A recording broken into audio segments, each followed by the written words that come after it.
Hello students, इस question में आपको डाउट हो सकता है कि भाई ऐसा लिखा है कि vectors, there is a vector lying in X Y plane, as you can see X Y plane. पहले एक्स वाई प्लेन को समझ लो, ये आपने कोऑर्डिनेट सिस्टम को समझ लो। तुम्हारा रेगुलर एक्स वाई प्लेन जो है वो ये होता है, भूलना नहीं है, ये रेगुलर एक्स वाई प्लेन है। और इसमें कोई वेक्टर बना देता हूँ, कहीं भी हो सकता है ना रैंडमली। तो मान लो ये जो रेड कलर का ये वेक्टर है, उन्होंने बोला है इसके कंपोनेंट्स, इसके रेक्टेंगुलर कंपोनेंट्स एक तो एक है और एक p प्लस एक है। तुम समझते हो रेक्टेंगुलर कंपोनेंट्स मतलब ये एक पार्ट, इसका x कंपोनेंट मान लो 1 है, तो इसका जो y कंपोनेंट होगा वो p प्लस 1 होगा। यानी कि अगर कोई तुमसे पूछता है कि जो रेड वेक्टर है इसकी मैग्नीट्यूड कितनी होगी, इस वेक्टर की वैल्यू क्या होगी, तो इस वेक्टर की वैल्यू कैसे निकालोगे? इसके x कंपोनेंट और y कंपोनेंट दोनों का स्क्वायर करके डाल दो, यही तो इस वेक्टर की रिजल्टेंट वैल्यू होगी ना, है ना। अब सेकंड पार्ट में आते हैं, ये बड़ा इंपॉर्टेंट है और इसी को समझना है। उन्होंने बोला है if coordinate system is turned by 30 degree.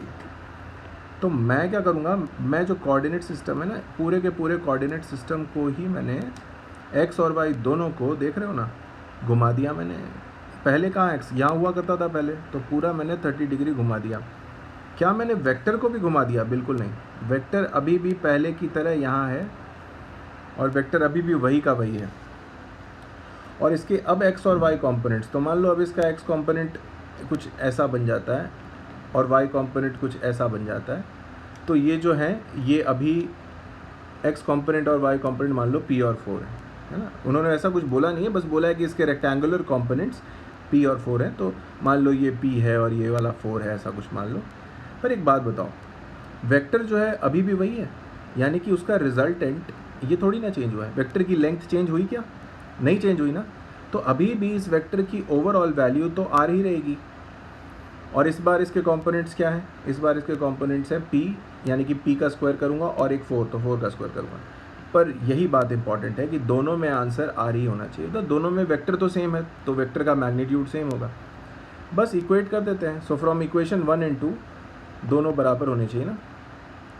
तो एक तरफ है आपका p प्लस 1 स्क्वायर, यानी कि p square plus 2p plus 1 और फिर 1 स्क्वायर यानी 1। दूसरी तरफ है आपका p स्क्वायर और 4 स्क्वायर मतलब 16।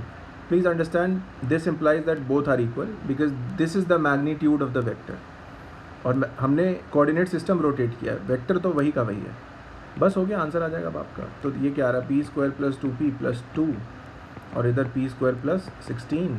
रूट दोनों तरफ है तो दोनों तरफ से हटा देता हूँ, तो p square plus 2p plus 2 is just p square plus 16। Cut गया p स्क्वायर आपका,